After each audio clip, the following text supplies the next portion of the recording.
tragic tale of how the Chicago mob ruined the life of an honest man, an honest policeman. They not only ruined his life, they took his life. But William Drury was born in 1902. He died September 1950. He had been a former an acting police captain. He was a lieutenant. He lived at 1843 Addison Street. His parents had owned a home. He grew up there. He lived there with his wife, and his sister and his brother-in-law lived downstairs. He was killed there in his garage behind the house on September 25, 1950. He was 48 years old, only 48 years old.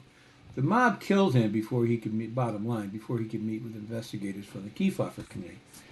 Drury was more than likely acting as a tipster and a guide for the committee while they were in Chicago, and he planned to testify before the committee about the information he had handed them. But so you have to understand too. Also, Drury was well known. Most times, most policemen aren't well known. And he was well known across the city. He'd been on the force for a long time. He'd done a lot of dramatic stuff. He was well liked. The newspapers liked him. He was a handsome guy. They're always putting his picture in the paper. It turned out also that Drury was secretly trying to wiretap the telephone for Charles Fischetti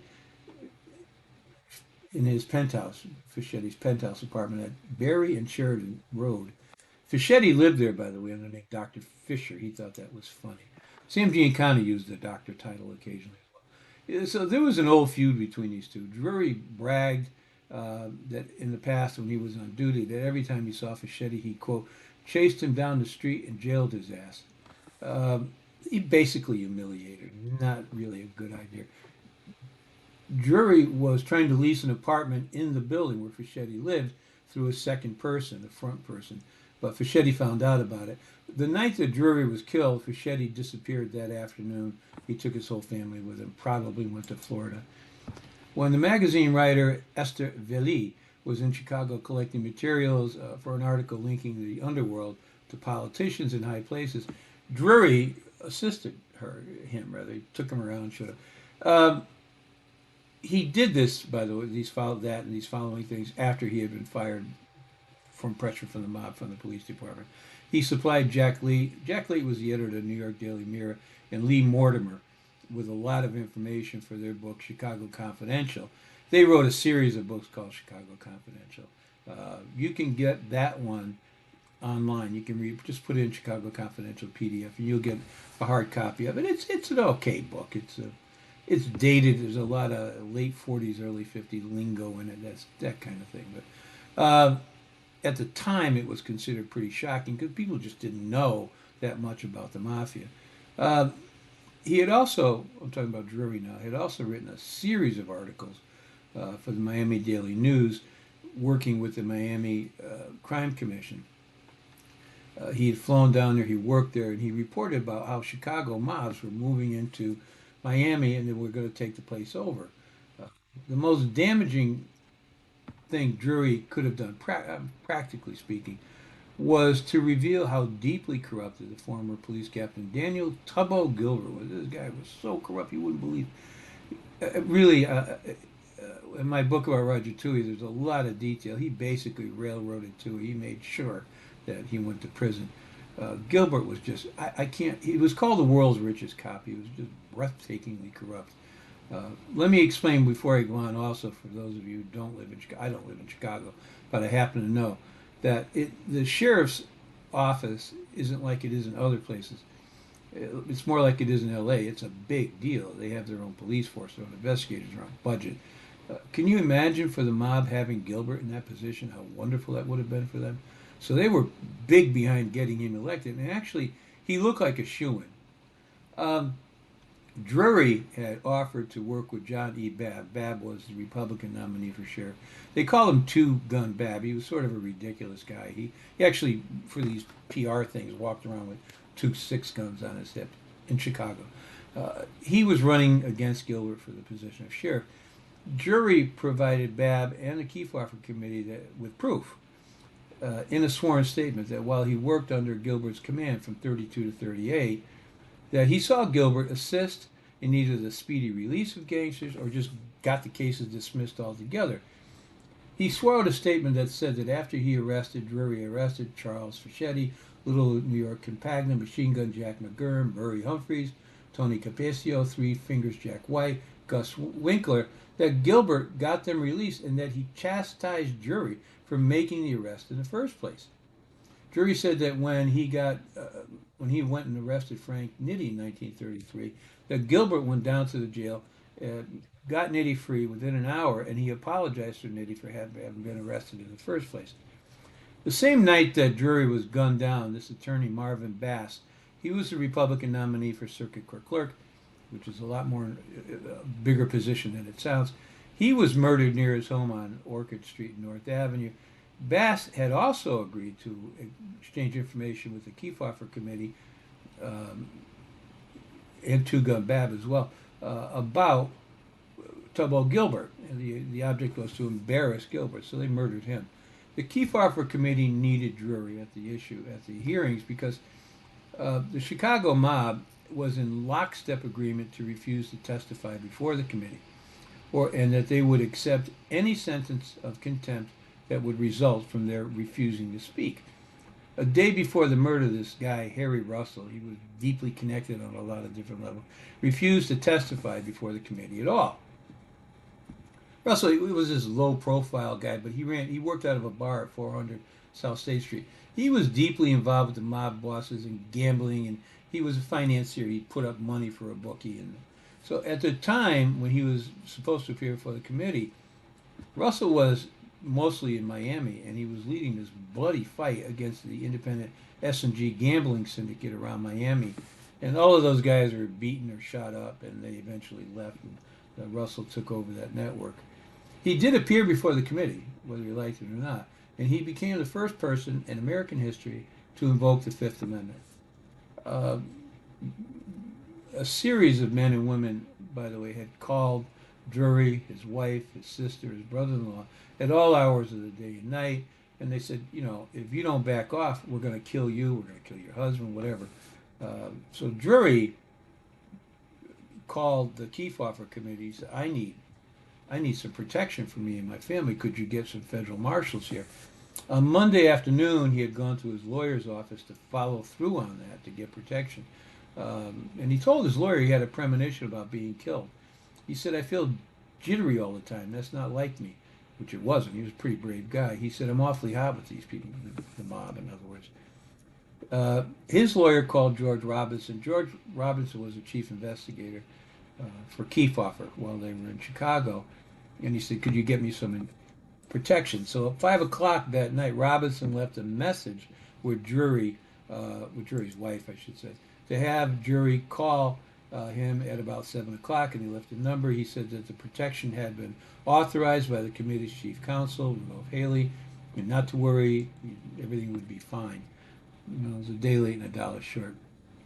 The night he was killed, Drury had just backed his car into a garage from an alley entrance at his house, as I said, 1843 Addison Street. The killers had been in the garage, and they broke a light bulb that hung from a ceiling socket. And then they went over to, he had a second car, and they turned the lights on.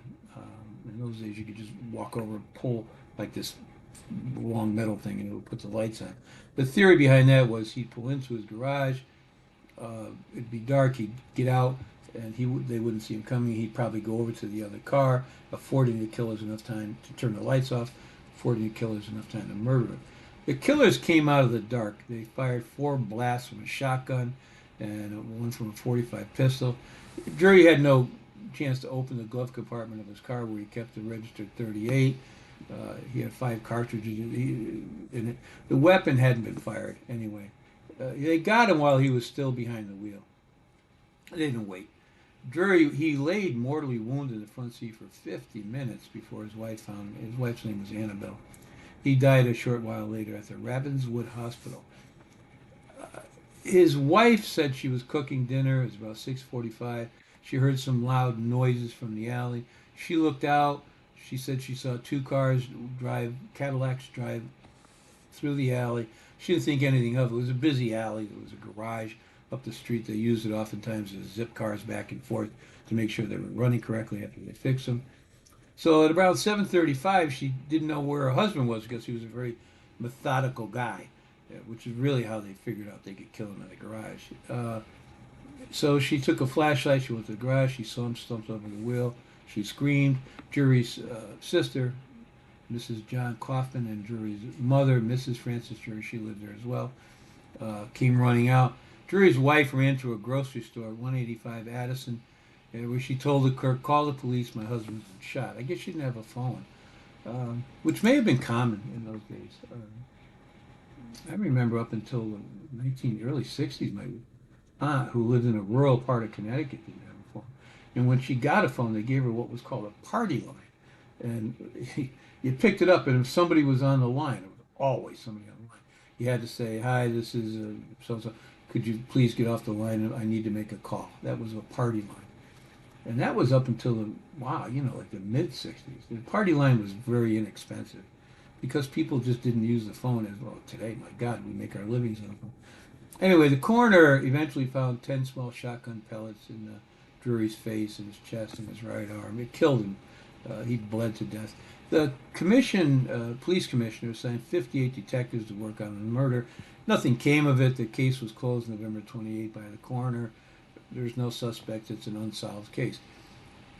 Drury was a legend, as I said, in the Chicago Police Department, and he was one of Chicago's best-known policemen. He entered the force in 1924.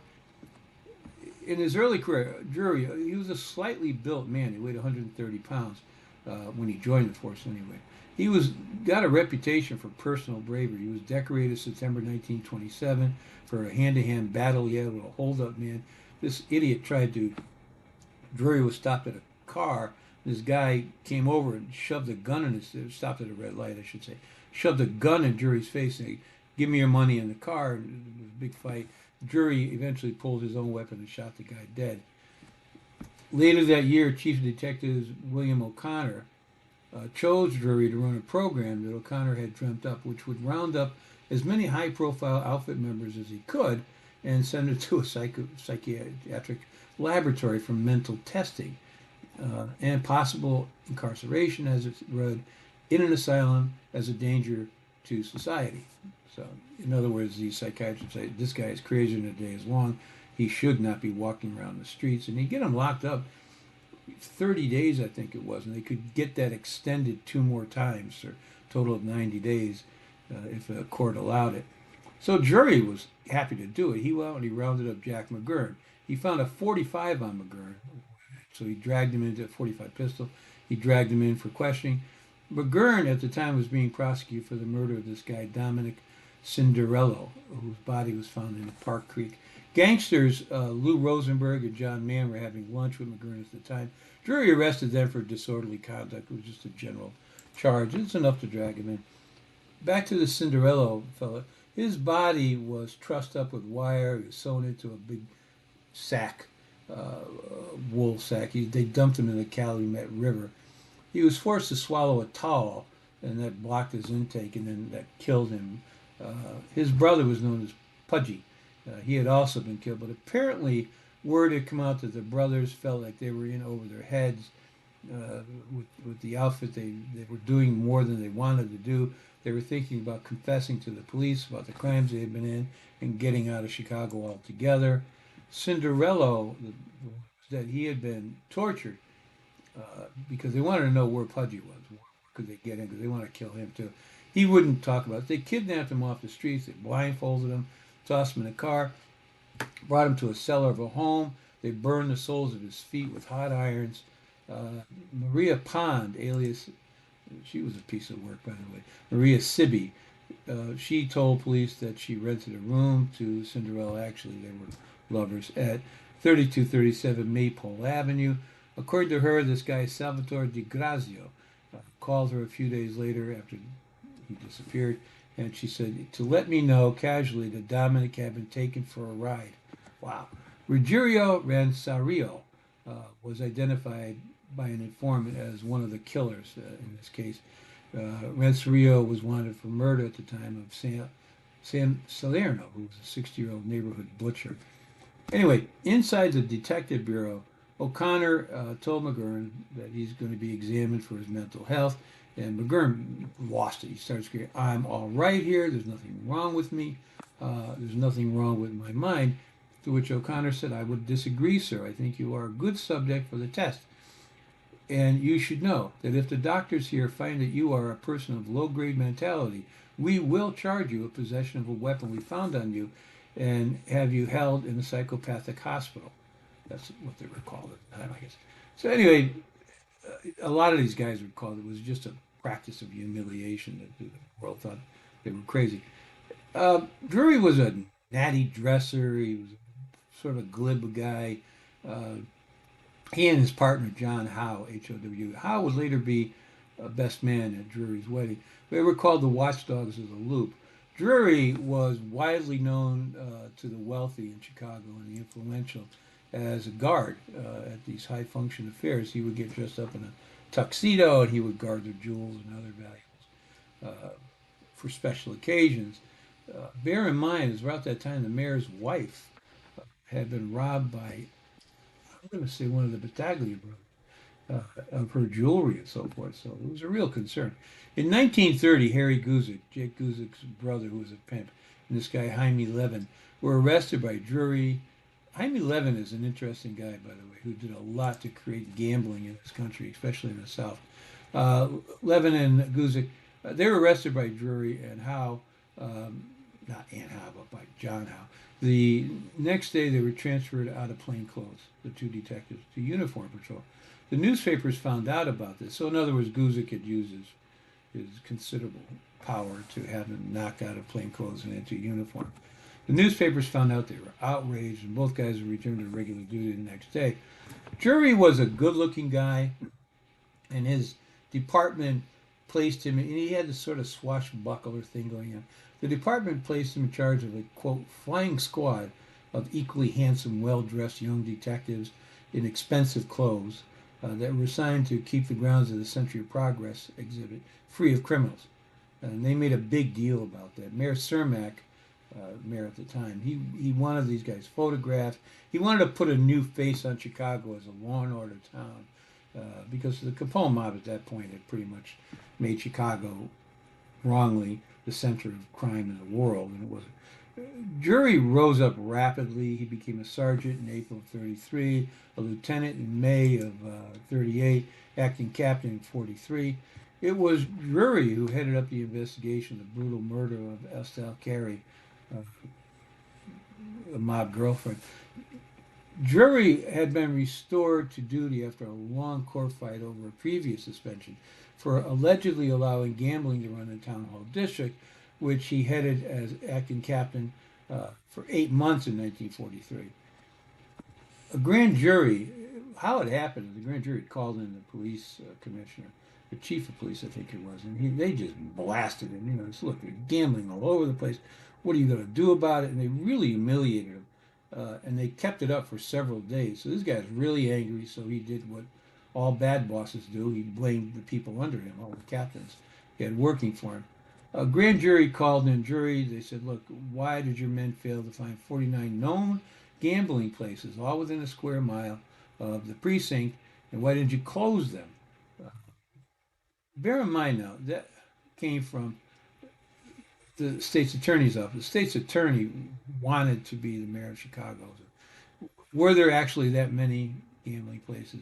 49 in a couple of blocks seems like a bit much. Anyway, Drury and two of his detectives, Ed Kelly and George Brady, said they didn't know anything about gambling in the district, but, and they were just being ball busters on this one, they said, we heard 2 gambling locations in the district were operated by 2 Democratic precinct captains, one on Iceland Avenue, the other one on Kenmore Avenue, and they heard that another precinct captain was running his own gambling shop on Sherwood Road. Nobody wanted to hear that, so that was not expected. They just figured Drury and the guys would come in and bow their heads, and they didn't think they'd fight back in this sort of bitchy back and forth. Drury also testified that he instructed his men to never put on a time report the inspections of alleged gambling places because it would just embarrass the police department, he said. Because once they discovered these places, they'd close them down. The next day, they'd be open again. And he just said, look, I've got other things to do here, people. You know, I just can't be doing this. So it's a game, and I can't be part of it. I'm a limited number of men, a limited budget. That's how it is. These are things the city they didn't want to hear. So to put icing on the cake, by the way, the next day, Drury personally led a raid on a handbook that was run at a vacant store. He dispersed 25 patrons. He didn't arrest them, but he did arrest 3 bookies. He was disciplined. They didn't care.